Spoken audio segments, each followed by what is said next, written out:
Dibutuhkan orang Kolaka ini memang kayaknya ada tiga itu Pak. Ada tiga. Pertama itu identitas. Identitas. Kalau bilang dia pengangguran dengan dibilang sudah kerja di mana saja, di IPIP, di Vale atau apa di bank, di apa saja, itu sudah meningkatkan kepercayaan dirinya. Kepercayaan diri. Oke, identitas. Yang kedua tentu ini nilai-nilai insentifnya atau penghasilannya. Yang tiga, saya kira harus kita melihat secara keseluruhan tanpa memilih ini siapa, bagaimana. Assalamualaikum warahmatullahi wabarakatuh. Saat ini saya berada di Dinas Tenaga Kerja dan Transmigrasi Kabupaten Kolaka. Nah, di video kali ini saya sudah bersama dengan Kepala Dinas Pak Haji Andi Pangurisan. Assalamualaikum warahmatullahi wabarakatuh. Waalaikumsalam warahmatullahi wabarakatuh. Gimana kabar, Pak? Alhamdulillah, lumayan sehat-sehat. Ciri khas beliau itu keceriaannya. Jadi kalau melihat orang yang sudah kenal dengan beliau, pasti dengan gaya beliau seperti ini itu sudah tidak asing lagi. Karena memang Pak Haji ini memang dikenal dengan keceriaannya. Selain beliau kepala dinas, beliau pengusaha juga sebenarnya. Cuman ya saat ini dipercaya Pak Haji di Dinas Tenaga Kerja dan Transmigrasi Kabupaten Kolaka. Nah, ngomong-ngomong sudah berapa bulan atau berapa tahun dipasang di sini? Keberadaan kami di sini diberi amanah sebagai Kepala Dinas Tenaga Kerja dan Transmigrasi Kabupaten Kolaka itu sejak tanggal 6 bulan 2 2023. Tanggal 6 bulan 2 2023. Jadi kurang lebih 6 bulan lah. Iya. Kami mulai pembenahan dulu beberapa skala prioritas untuk memberikan kenyamanan, memberikan kemudahan dan pelayanan kepada mitra-mitra kita, kepada perusahaan-perusahaan yang ada hubungannya dengan Dinas Ketenagakerjaan ini. Data yang ada di kantor kami ini yaitu bahwa terdata jumlah pengangguran di Kolaka ini yang terdaftar di Dinas Ketenagakerjaan itu ada kurang lebih 5.000. Kurang lebih 5.000. Dan melalui data AK1 atau kartu kuning itu kita lihat itu sudah kurang lebih 7.000. Berarti ada yang sudah kerja ini masih mau mencari pekerjaan-pekerjaan mungkin suasana baru kah atau mau robah sedikit formalitas legalitasnya itu sebagai tenaga kerja. Oleh karena itu kami berkesimpulan bahwa kita harus fokus sejalan dengan program prioritas Bupati 9 program pokok itu bagaimana meningkatkan, membuka lapangan kerja dan menghimpun semua anak-anak kita yang belum bekerja. Nah, ini yang kita akan tindak lanjuti karena otomatis kita lihat persentase kemiskinan itu alhamdulillah kemarin di kepemimpinan SMS Berjaya ini dari 11 sekian sudah turun menjadi 9 sekian. Berarti alhamdulillah ada peningkatan. Sejalan dengan itu juga regulasinya melalui DPR ini membuatkan kita itu Perda, yaitu Perda nomor 19 2022 tentang tenaga kerja lokal yang isinya itu adalah bagaimana tenaga kerja yang ada di setiap perusahaan itu menduduki porsi 70-30%. 70-30. Ya, 70-30% itu 70% adalah anak-anak Kolaka dan 30% itu adalah anak-anak yang ada di luar Kolaka. Oleh karena itu sehingga kemarin waktu rapat tentang KEK yaitu beberapa perusahaan hadir, ini salah satu program daripada IPIP untuk akan program KEK ini itu kawasan ekonomi khusus dan itu juga akan membuka peluang kerja itu 50.000 sampai dengan 100.000 tenaga kerja. Oleh karena itu harapan kita lihat setiap ada rekrutmen ketenagakerjaan itu selalu persyaratannya agak berat, harus punya kompetensi, punya skill, punya pengalaman kerja. Nah, kalau anak-anak kita ini yang baru selesai pendidikan, kan tidak ada pengalaman kerja, tidak ada skill dan apalagi untuk kompetensi, Pak. Tidak ada ini. Makanya Pak Bupati instruksikan bagaimana perusahaan itu bisa menerima anak-anak Kolaka ini tanpa persyaratan yang serumit itu. Tetapi kami selaku diberikan amanah tentu memikirkan ini, Pak. Jadi itu bahasa pimpinan kita memikirkan ini, tidak akan mungkin kami usulkan sebagai tenaga kerja anak-anak kita di sini itu tanpa skill, tanpa ini. Karena ketika nanti diterima anak-anak kita no skill dengan berdampingan dengan dari luar yang punya kompetensi, punya skill, punya pengalaman kerja nanti bersama, ini kan bisa menimbulkan gap, Pak. Oleh karena itu, kedatangan daripada perusahaan ini setelah kita diskusi bahwa Anda datang di sini adalah mau berabrik kawasan kami, menggali potensi-potensi alam kami, otomatis terdesak sumber-sumber lapangan kerja bagi warga di sini. Oleh karena itu, bagaimana Anda memikirkan kesejahteraan masyarakat yang seperti ini. Oleh karena itu, harapan kita, walaupun sudah ada perda ini dan memudahkan untuk penerimaan nanti di perusahaan itu, tapi kita tetap mengharapkan dan mewajibkan perusahaan itu melatih dulu ini anak-anak kita yang menganggur. Melatih dulu sebelum ada penerimaan. Latih dulu dasar-dasar apakah ketiga atau skill khususnya tentang misalnya mau weather, mau elektrikal dan lain-lain sebagainya. Sehingga nanti setelah dia masuk, dia juga enjoy sebagai tenaga kerja yang punya kompetensi. Inilah harapan-harapan kita. Sejalan dengan itu, pimpinan kita juga Pak Bupati dalam hal menyikapi juga ini, dia membuka satu perguruan tinggi vokasi, yaitu PSDKU Politeknik Negeri Ujung Pandang. Berarti kita kan sudah ada dua di Kabupaten Kolaka yang ada di Universitas dan USN itu terus, juga kan dia punya juga jurusan tambang. Terus kita punya PSDKU. Kita punya PSDKU. Ini yang jurusan inilah yang nanti memang merupakan kebutuhan untuk di perusahaan tersebut.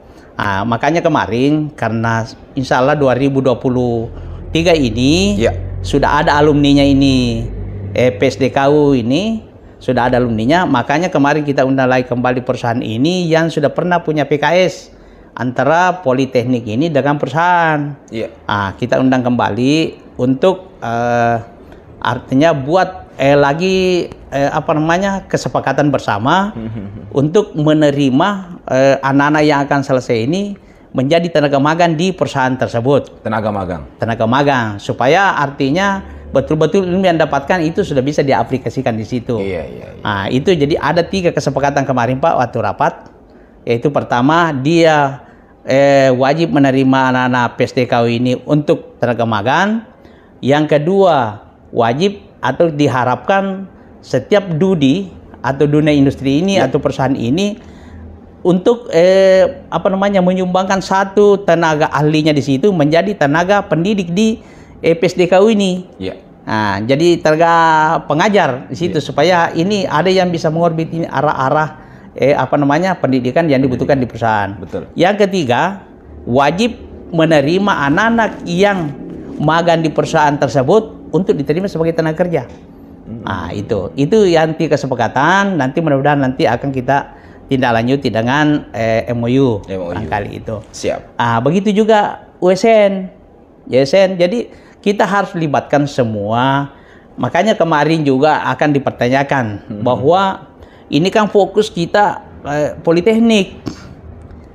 Kenapa enggak fokus tersendiri untuk USN?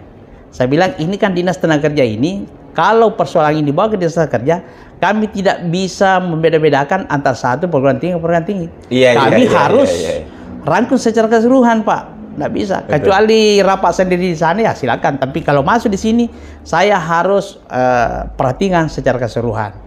Itu arah. Makanya nanti muaranya ini Pak ke depan tidak hanya sampai di situ. Setelah masuknya perguruan tinggi ini sudah menyiapkan tenaga kerja, anak-anak kita sudah latih, maka kami juga sudah mempercayakan insya Allah pada bulan 2 ini pada saat ulang tahun Kolaka itu kita akan buka job fair di sini. Job fair untuk rekrutmen ke tenaga kerjaan di perusahaan ini. Jadi bagaimana itu penerimaan tenaga kerja ini di kantor ini terpusat. Jangan misalnya perusahaan ini dia terima sendiri di sana, cari di sana sendiri, Pak Alex sendiri di sana, Ibu sendiri. Kita mau bahwa perusahaan itu akan di sini berkumpul, berhimpun untuk melaksanakan niat baik ini. supaya bagaimana kan gaunnya lain daripada yang lain itu. Dan itulah harapan kami, kalau bisa kami jalan ini sesuai dengan harapan kita, saya kira alhamdulillah insyaallah Kolaka ke depan akan lebih maju dan adil dan sejahtera. Selain daripada itu Pak, karena kita kan boleh dikata semua lini yang ada di Kolaka ini perlu mengambil peran.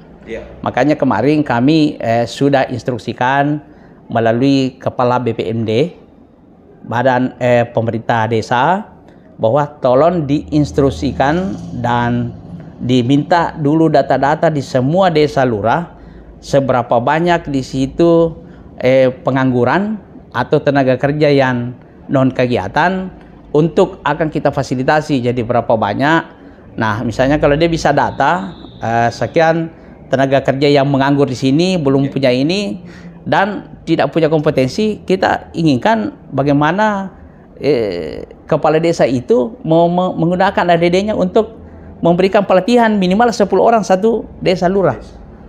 Jadi kira-kira kalau misalnya semua desa ini dari 100 desa, 10 kan 100 orang, 1000 orang.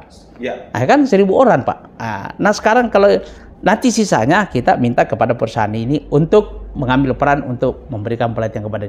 Saya kira ini semua kolaborasi daripada semua program pimpinan kita, supaya betul-betul masyarakat Kolaka nanti bisa lebih sejahtera ke depan.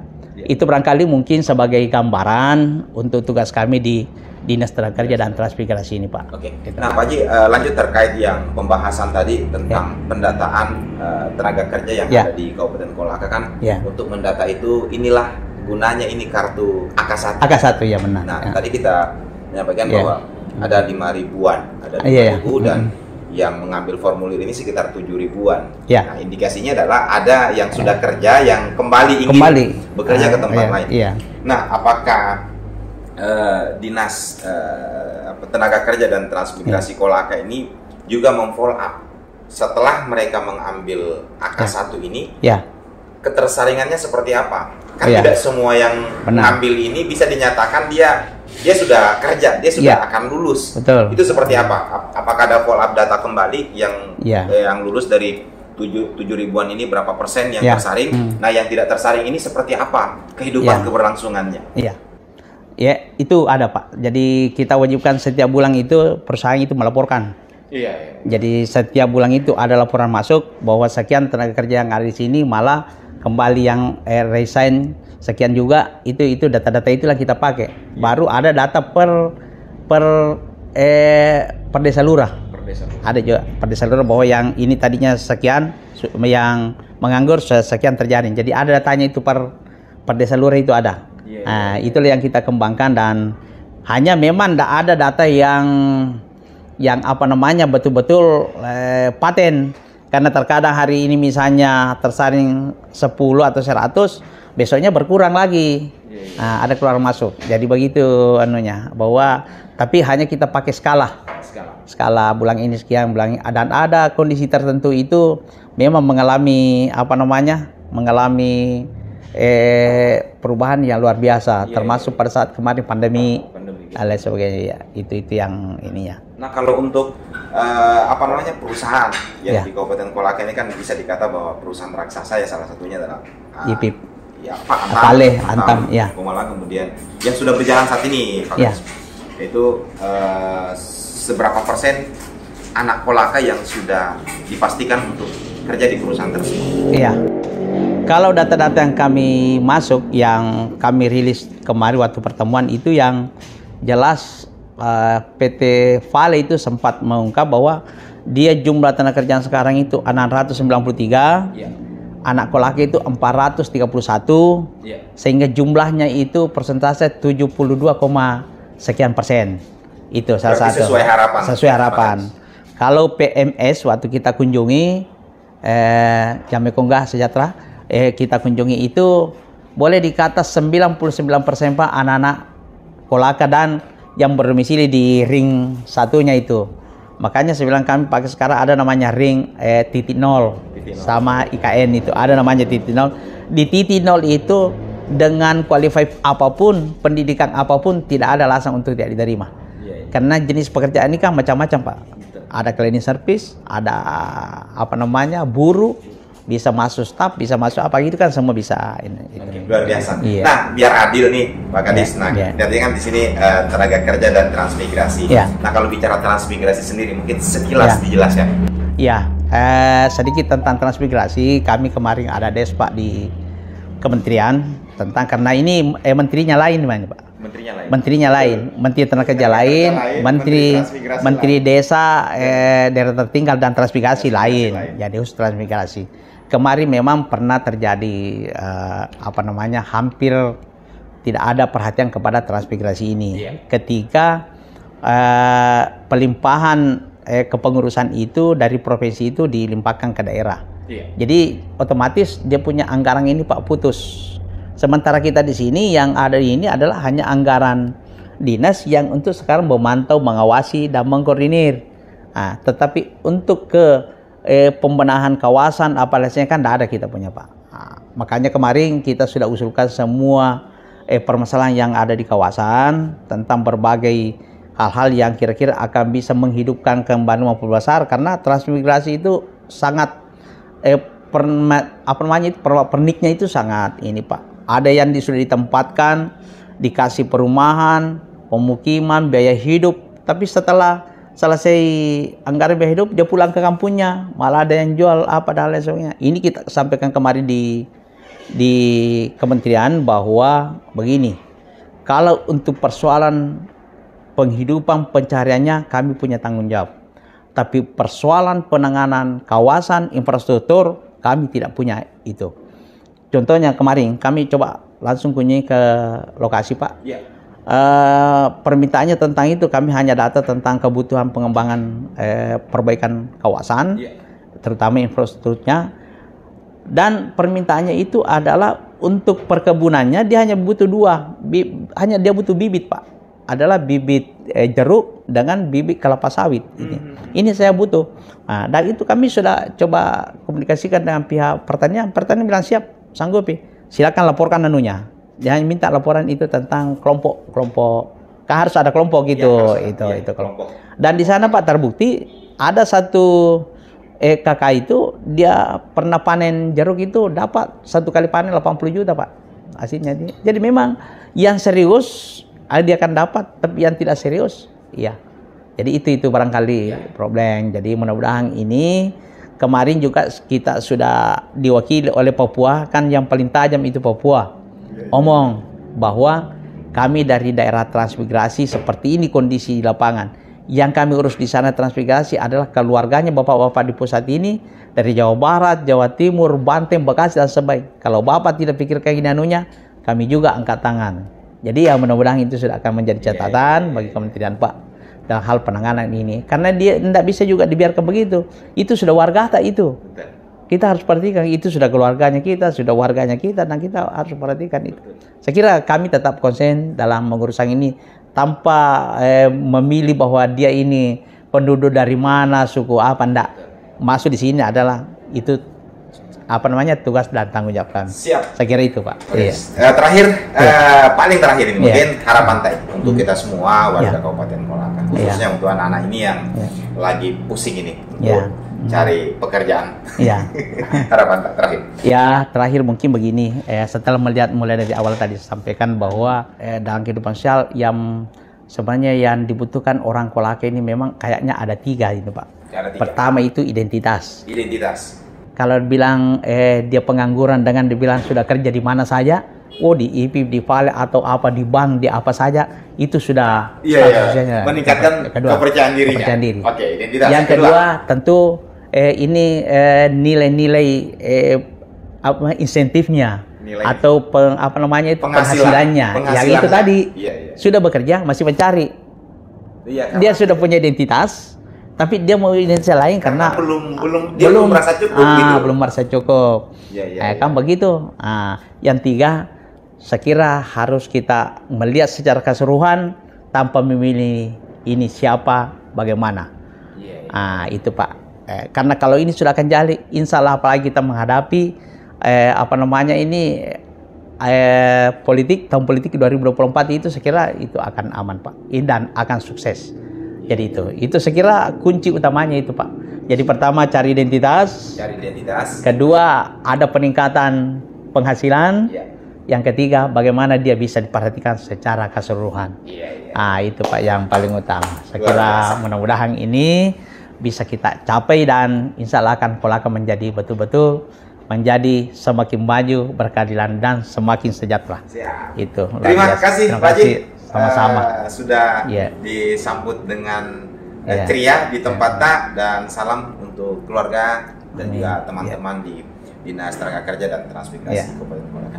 Baik, saya dan Pak Haji Andi Pangurisang mohon pamit undur diri. Assalamualaikum warahmatullahi wabarakatuh. Waalaikumsalam warahmatullahi wabarakatuh. Merdeka.